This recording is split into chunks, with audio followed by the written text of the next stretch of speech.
नमस्कार दोस्तों, साथियों, बिहार वासियों, देशवासियों।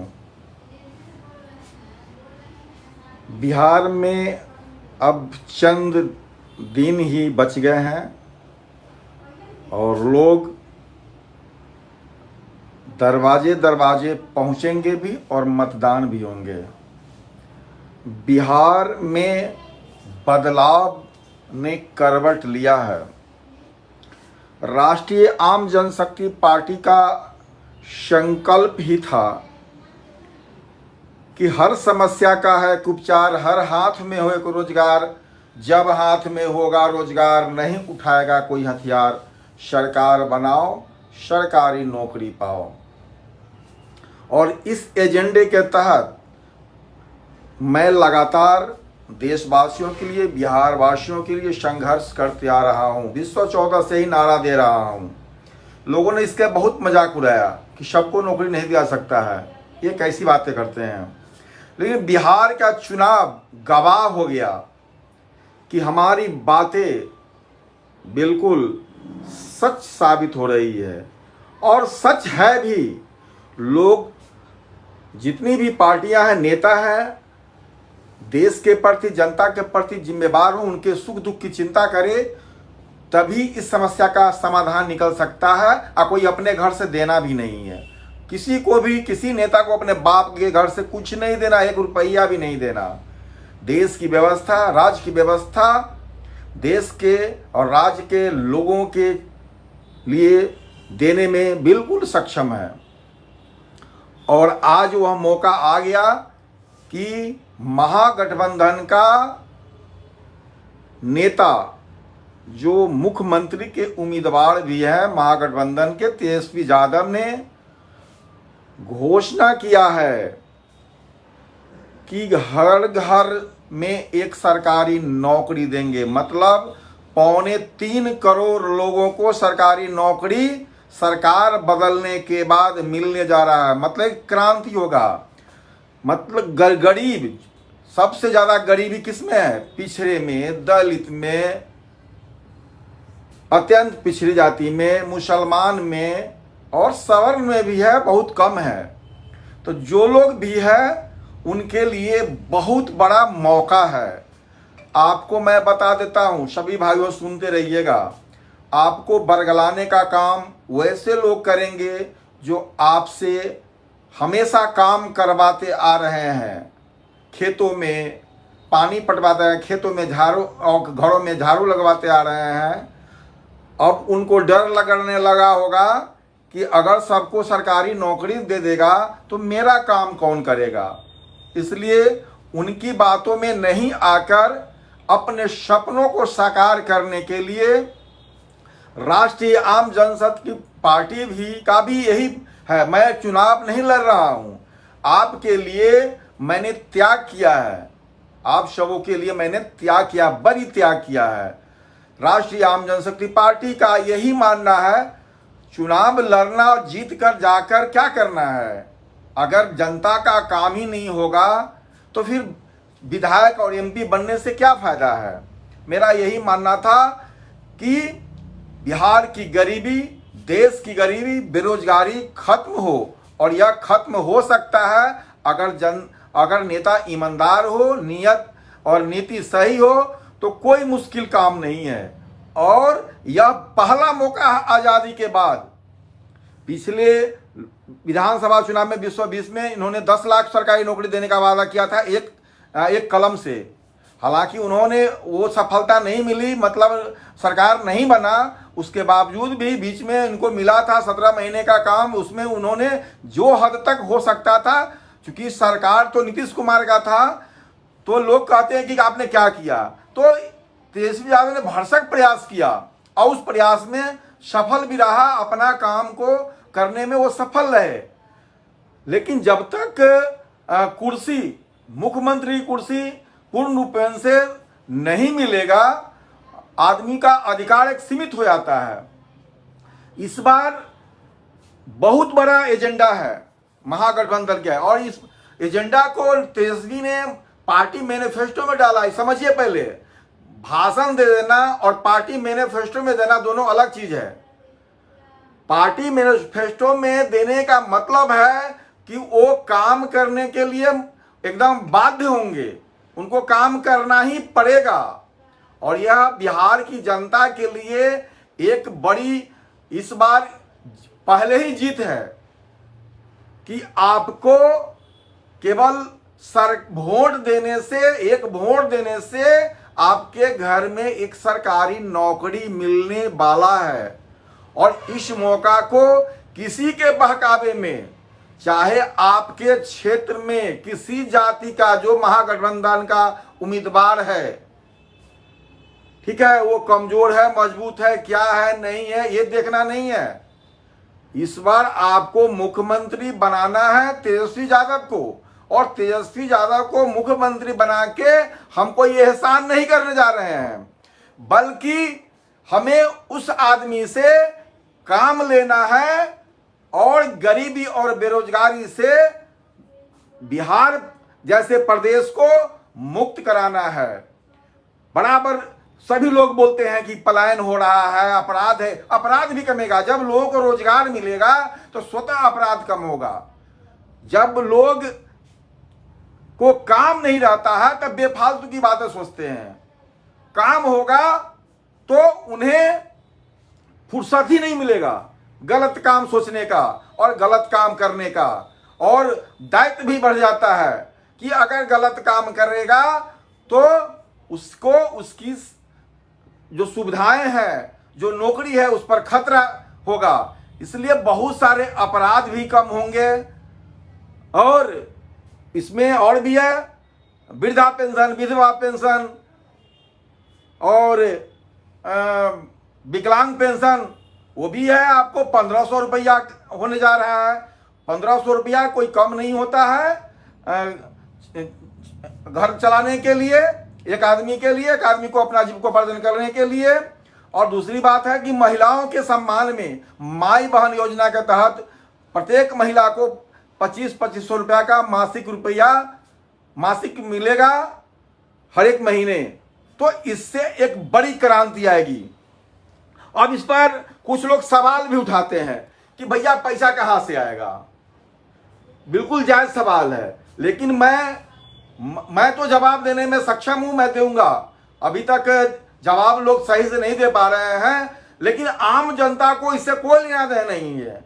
आम जनता को सिर्फ इससे मतलब है कि सरकार जो बनाए उसे उसकी मजबूरी के, उसकी परेशानी को दूर करे, और वह जो बोल रहा है उसे इम्प्लीमेंट करे। और यह वह सक्षम है।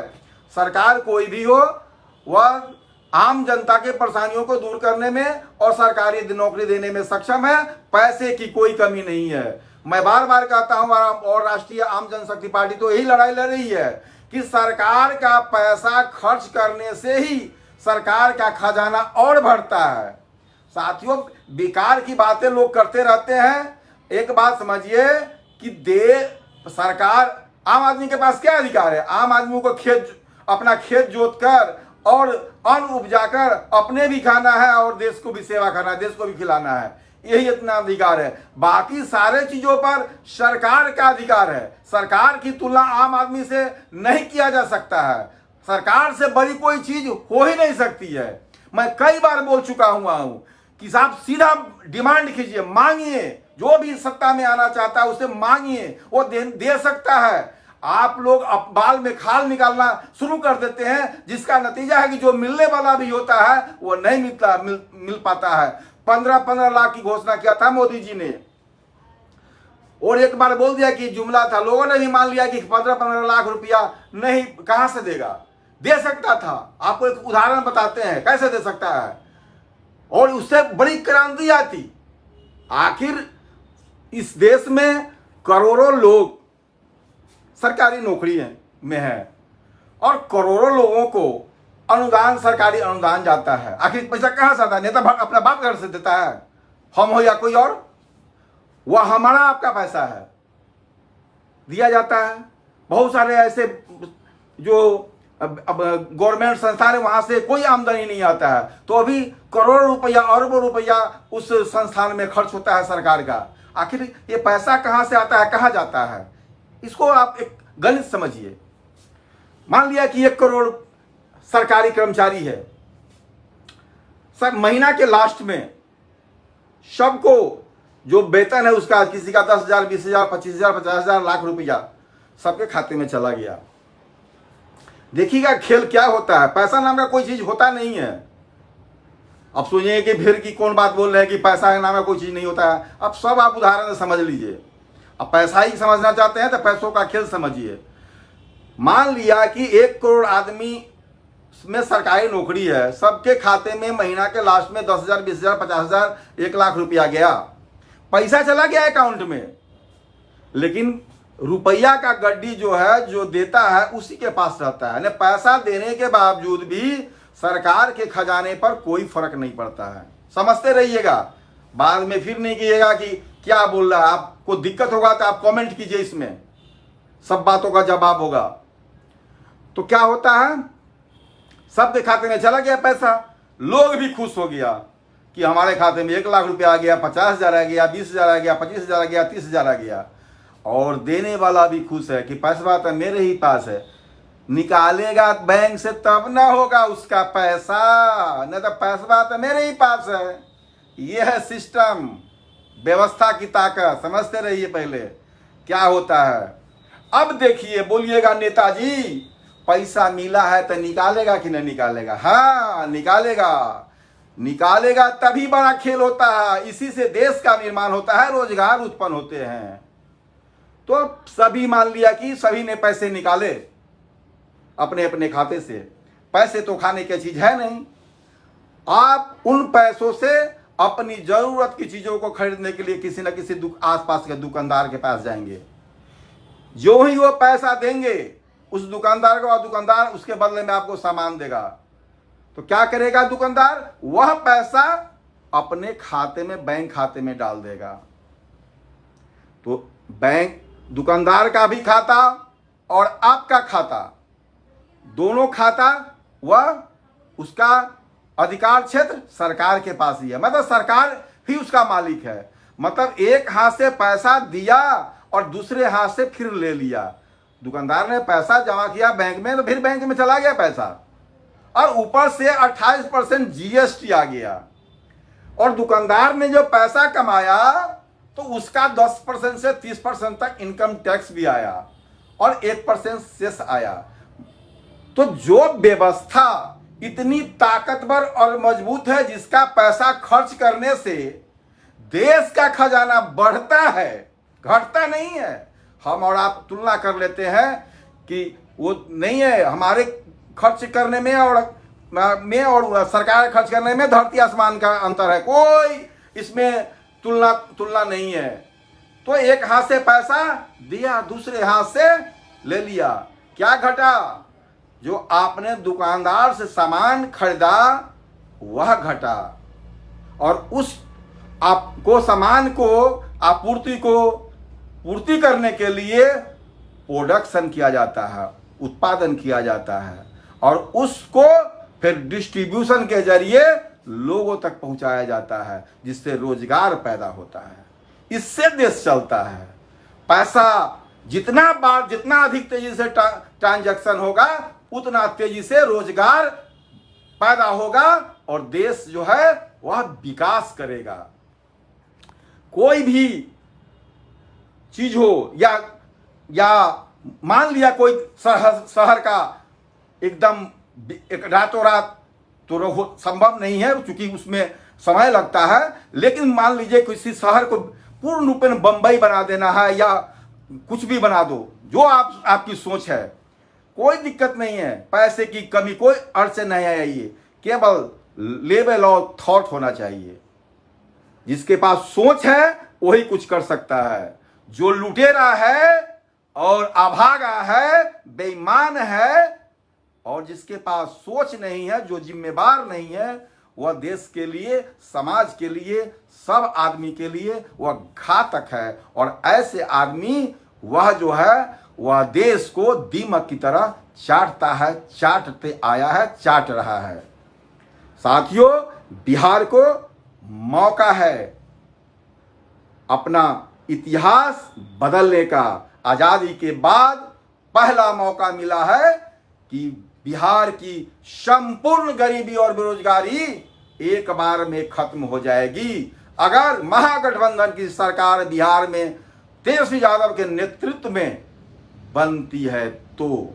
इसलिए तमाम बिहारवासी भाइयों से मैं बार बार अनुरोध करता हूं, बार बार मैं फेसबुक लाइव आता हूं ताकि कोई चूक नहीं हो, कल रोना ना पड़े, प्रदर्शन नहीं करना पड़े, लाठी नहीं खाना पड़े, गोली नहीं खाना पड़े। इसके लिए यह मौका है कि आप अपना कीमती वोट, एक एक कीमती वोट आस पड़ोस में सभी भावनाओं से ऊपर, चाहे आप किसी पार्टी का कार्यकर्ता हो, नेता हो, समर्थक हो, उससे कोई लेना नहीं, मुझसे कोई गीला शकवा नहीं है। आप जिस प्रकार से मैं अपना बलिदान दिया हूं, मैं चुनाव नहीं लड़ रहा हूं, मुझे विधायक एमएलए एमपी नहीं बनना है, मैं बिहारियों के लिए लड़ रहा हूं और मेरा एक ही सपना है कि हर बिहारी के हाथ में सरकारी नौकरी हो, वह बढ़िया से रहे, खाए, कमाए, अपना सपनों का घर बनाए, अपने बच्चों को बढ़िया से पढ़ाए, वह अपने बच्चों को देखभाल कर सके। यही सपना है राष्ट्रीय आम जनशक्ति पार्टी का। और इसी सपने के साथ मैं आप लोगों से अनुरोध और विनम्र निवेदन करता हूं कि इस बार कोई मौका गवाए राष्ट्रीय जनता दल समेत तमाम महागठबंधन के प्रत्याशियों को, उम्मीदवारों को एक एक वोट देकर भारी मतों से विजयी बनाए और बिहार से एक क्रांति का आगाज करे ताकि पूरा देश में यह मैसेज जाए और पूरा देश गरीबी और बेरोजगारी से मुक्ति पाए। जय हिंद, जय भारत, जय बिहार।